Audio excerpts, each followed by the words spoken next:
नमस्कार साथियों, आप सभी का स्वागत है एजुकेशन लाइन में। साथियों, आज हम पढ़ने वाले हैं क्लास 9 के लिए फोर्थ चैप्टर, जो कि हम पढ़ रहे थे हिस्ट्री का टॉपिक है उसके बारे में। तो यहाँ पे जो फोर्थ चैप्टर दोस्तों वह हमारा वन्य समाज और उपनिवेशवाद।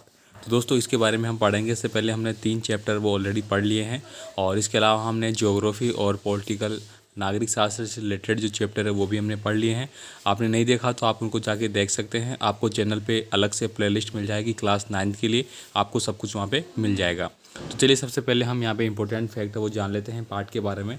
तो सारा जो पार्ट है वो सॉल्यूशन के साथ आपको दिया जा रहा है, नोट्स फॉर्म के साथ में। तो आपको इनकी पीडीएफ फाइल भी दे दी जाएगी। यहाँ पे देखिए दोस्तों, सन 1600 में हिंदुस्तान के कुल भूभाग के तकरीबन छठे भाग पर खेती होती थी। यानी कि दोस्तों अगर बात की जाए तो हिंदुस्तान में, भारत में जो खेती है वो सबसे ज़्यादा मात्रा में उस समय होती थी। 19वीं शताब्दी की शुरुआत तक इंग्लैंड में बलूत ओक के वन लुप्त होने लगे थे। इस कारण शाही नौसेना के लिए लकड़ी की आपूर्ति में बाधाएं आई। मतलब जो हम पढ़ रहे हैं वन्य समाज के बारे में, तो यहाँ पे जो वन संपदाएं हैं उनसे रिलेटेड भी टॉपिक हम यहाँ पे पढ़ेंगे। 1820 में खोजी दस्तों ने वन संपदा का अन्वेषण किया। तो ये कब किया गया था? 1820 में। तो ये सारी डेटें आपको याद रखनी है। रेल लाइनों के प्रसार ने 1850 में लकड़ी की एक नई मांग उत्पन्न कर दी। आपने पढ़ा होगा कि भारत में रेल की जो शुरुआत है वो कब हुई थी? 1853 में। 1853 में मुंबई से थाने के बीच लगभग 34 किलोमीटर या फिर 36 किलोमीटर के आसपास है, वो आपकी सर्वप्रथम ट्रेन चलाई गई थी। तो अब ट्रेन का निर्माण करने के लिए लकड़ी की जो ज़रूरत है वो भी महसूस होने लगी थी। 1850 में इसकी योजनाएं बनी थी, तो इसी दौरान इसकी मांग उठने लगी थी। 1 मील लंबी रेल की पटड़ी के लिए 1760 से लेकर 2000 ईस्वी की ज़रूरत पड़ती थी। अब यहाँ पे मतलब सबसे पहले अभी तो आप देखेंगे कि सीमेंट के मैं बताऊँ आपको, इस तरह के दोस्तों जो रेल पटरियाँ होती है इसमें इस तरह के जो पट्टे बने रहते हैं बीच बीच में। तो पहले क्या होते थे? ये लकड़ी के बनाए जाते थे। आज तो सीमेंट वगैरह के या लोहे के बनाए जाते हैं। यूरोप की चाय, कॉफ़ी व रबड़ की मांग को पूरा करने के लिए भारत की वन संपदा को नष्ट किया गया। भारत का पहला महानिदेशक जर्मन वैज्ञानिक ड्राइच बेंडिस था। यानी कि दोस्तों यहाँ पे जो ये लाइन है वो काफ़ी इंपॉर्टेंट है, ये प्रश्न आपके एग्जाम में आता है। भारत में व्यावसायिक वानिकी की जो शुरुआत है वो इस दौरान पे हुई। इंपीरियल फॉरेस्ट रिसर्च इंस्टीट्यूट की स्थापना 1906 में देहरादून में हुई। काफ़ी ज़्यादा इंपॉर्टेंट क्वेश्चन है साथियों, आपको याद करना है। जैसे कि आप कंपटीशन एग्जाम की तैयारी करते हैं तो प्रश्न बहुत बार एग्जाम में आता है।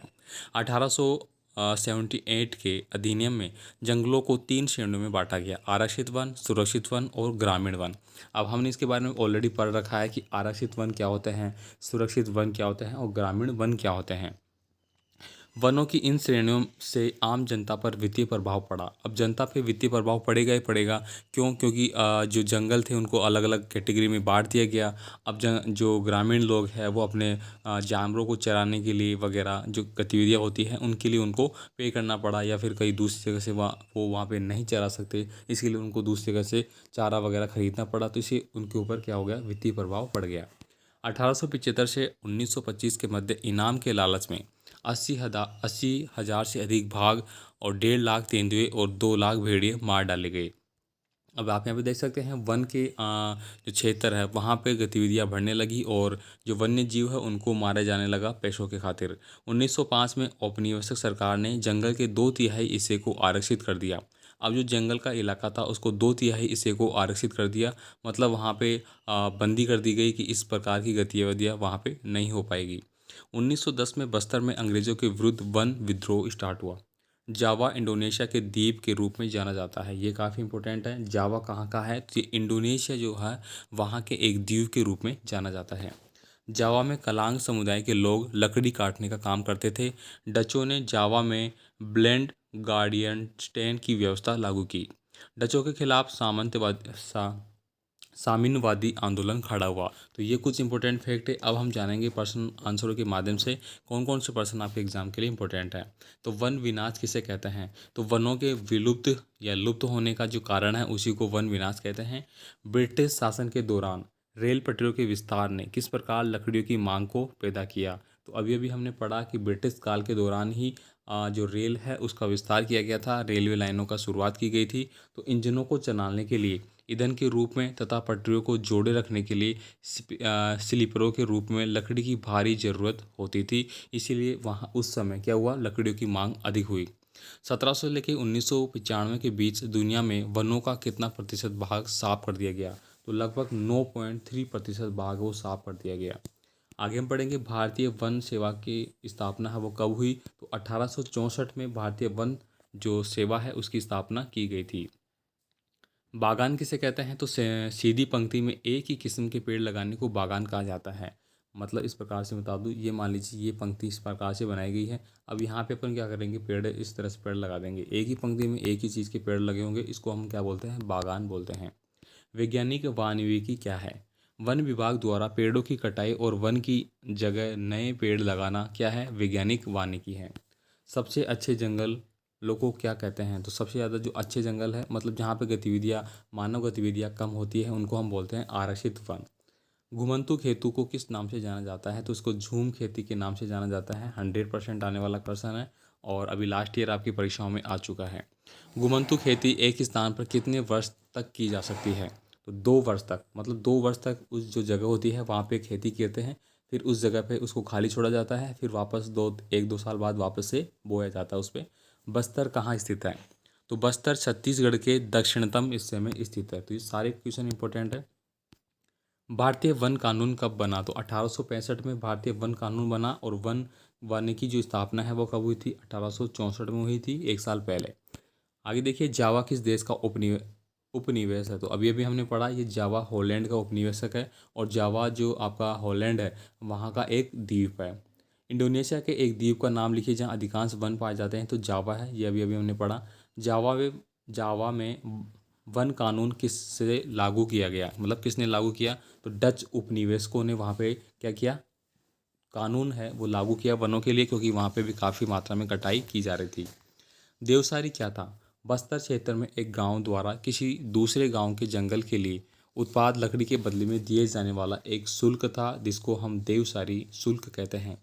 वन ग्राम किसे कहते हैं, आरक्षित वनों के कुछ जो गांवों को इस शर्त पर रहने दिया जाता है कि वहां वन के लिए कटाई और ढुलाई का काम मुफ्त करेंगे तथा जंगलों को आगे बचाएंगे, ऐसे गांवों को वन ग्राम कहते हैं। मतलब गांव में रहने के लिए मान लीजिए कोई वन का इलाका है, ये आपका वन का इलाका है पूरा, ठीक है, तो यहाँ पे जो लोग हैं उनको रहने की इजाज़त इस प्रकार से दी जाती है कि आपको वनों का संरक्षण करना है, वनों की कटाई नहीं करनी है, उनके लिए मुफ्त में आपको क्या करना है, काम करना है। बस्तर विद्रोह से संबंधित एक प्रमुख व्यक्ति का नाम लिखिए, तो गुंडा दुर्ग।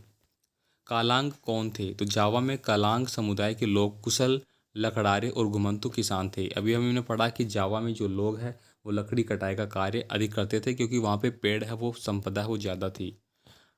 ब्लेंड ब्लेंडो गार्डियंस्टेन व्यवस्था क्या थी, तो डचों ने कुछ गांवों को लगान इस शर्त पर मुक्त किया कि वे सामूहिक रूप से पेड़ काटने व लकड़ी ढोने के लिए में से मुफ्त उपलब्ध कराएंगे। तो अभी अभी हमने पढ़ा, इसीलिए दोस्तों यहाँ पे जो ये व्यवस्था है वो डचों ने स्टार्ट की। साम्यवादी आंदोलन का नेतृत्व वो किसने किया, तो सोरोंतिको सामिनो ने। इसके बाद देखिए यहाँ पे थोड़े बड़े क्वेश्चन आते हैं। औपनिवेशिक काल में खेती के तेजी से फैलने का क्या कारण था, तो अंग्रेजों ने व्यावसायिक फसलों के उत्पादन को प्रोत्साहित किया, बढ़ती शहरी आबादी का पेट भरने के लिए, औद्योगिक उत्पादन के लिए, कच्चे माल की जरूरत के लिए। इंग्लैंड में बलूतों के जंगल लुप्त होने से क्या प्रभाव पड़ा, तो इंग्लैंड में जो बलूत के जंगल है वो लुप्त हुए, उसका क्या प्रभाव पड़ा, ये आप यहाँ पे देखेंगे। यहाँ पे लिखा गया है कि बलूत की लकड़ी में कमी होने के कारण शाही नौसेना के समक्ष लकड़ी की आपूर्ति की समस्याएं खड़ी हुई।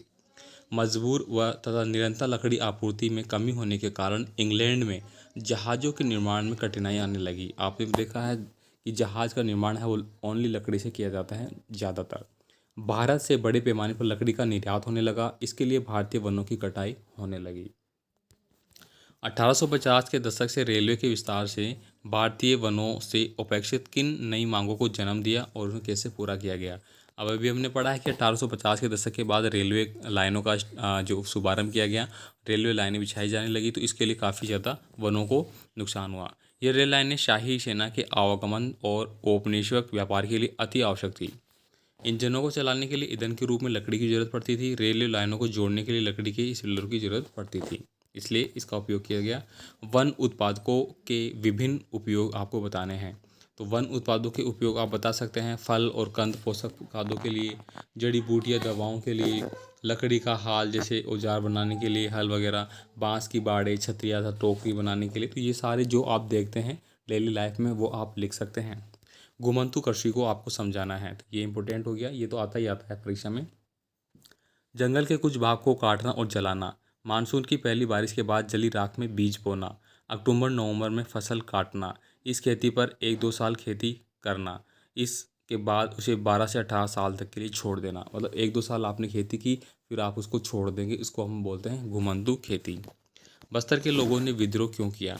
तो वनों से लकड़ी का जो ना मिलना, इसके कारण वन उत्पादकों से वंचित होना, वन्य भागों में घुमंतु खेती से महरूम हो गए थे, अंग्रेजों द्वारा लगाए गए और बेगारों में नौकरी से तंग आ गए थे। इसलिए बस्तर के जो लोग हैं उन्होंने विद्रोह किया, क्योंकि अंग्रेजों द्वारा एक तो पहले ही कर बढ़ा दिए गए, साथ ही उनको लकड़ी काटना, लकड़ी का जो व्यापार वो करते थे उनको रोका गया। यद्यपि अंग्रेजों ने बस्तर विद्रोह को कुचल डाला, फिर भी इसे विद्रोह की प्रमुख विजय क्यों माना गया? तो यहाँ पे देखिए लिखा गया है, वनों के आरक्षण का कार्य तत्काल प्रभाव से रोक दिया गया था। आरक्षित वनों से किए जाने वाले क्षेत्र पर कम कर दिए गए थे। अंग्रेजों द्वारा 2/3 वनों को आरक्षित करने का फैसला किया गया तथा झूम खेती, शिकार व वन उत्पादकों के संघर्ष पर रोक को स्थायी रूप से निलंबित किया गया। अब झूम खेती को क्यों रोका गया?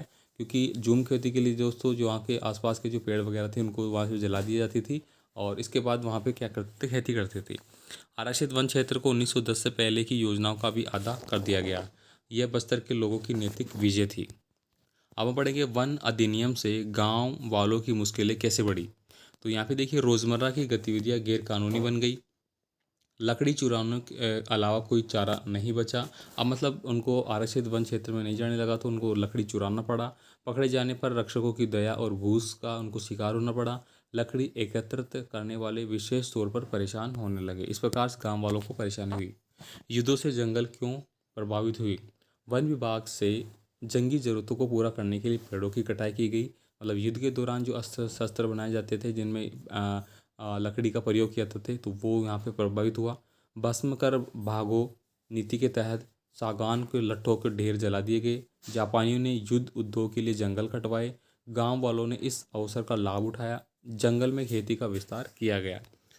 बस्तर और जावा के औपनिवेशिक वन प्रबंधन में क्या समानताएं थी? तो ये क्या थी? दोनों जगह वन कानूनों द्वारा वनों का नियंत्रण स्थापित किया गया। दोनों जगह पर वैज्ञानिक वानिकी की शुरुआत की गई। अंग्रेजों की तरह डच भी जहाज के लिए लकड़ी हासिल करना चाहते थे। तो इस प्रकार से हमने पूरा ये इम्पोर्टेंट फैक्ट वो पढ़ लिए पर्सन। अब आपके पाठ्य पुस्तक से रिलेटेड पर्सन आते हैं, जो कि मैं आपको स्लाइड करके दिखा देता हूँ। पहला ही क्वेश्चन दोस्तों आपको झूम खेती के बारे में, घुमंतु लकड़ी वगैरह बागवानों के लिए काफ़ी इंपॉर्टेंट, आप इस टॉपिक का मार्क कर रखेंगे। ये देखिए काफ़ी बड़ा है, पूरा विस्तार से यहाँ पे समझाया गया है। ठीक है, तो आपको इनको देख लेना है पूरा जो हमने पढ़ा है। बस्तर और जावा के औपनिवेशिक वन प्रबंधन में क्या समानताएं थी? तो इसका आंसर आपको दिया गया है। तो साथियों आई होप जो भी मैं आपको चैप्टर बता रहा हूँ नोट्स के माध्यम से आपको समझ में आ रहे होंगे। साथ ही साथ इनका जो क्वेश्चन आंसर है वो भी आपको मिल रहे हैं। सबसे मेन इंपॉर्टेंट यह है कि आपको एग्ज़ाम में किस प्रकार से करना है, किस प्रकार के पर्सन बनते हैं, वो भी आपको साथ साथ दे रहे हैं। ये आगे देखिए यहाँ पे ये पूरा रेलवे विस्तार के बारे में जो हुआ वो आपको दिया गया है। इसके बाद देखिए युद्धों से जंगलों को क्यों प्रभावित हुआ, अभी अभी हमने पढ़ा। ठीक है, तो ये पूरा हो चुका है यहाँ पे। तो वीडियो देखने के लिए आप सभी को थैंक्स, और आपका कोई भी कमेंट है आप हमें कमेंट कीजिए। ठीक है, बाकी आपका शायद एक चैप्टर और रहा है, ठीक है, वो हम करा देते हैं शायद। उसके बाद फिर नेक्स्ट जो सब्जेक्ट है वो स्टार्ट करेंगे, उसके लिए मैं पोल कर दूंगा, आप कमेंट जरूर करना। ठीक है साथियों, मिलेंगे नई वीडियो में नए पेपर लेसन के साथ। धन्यवाद।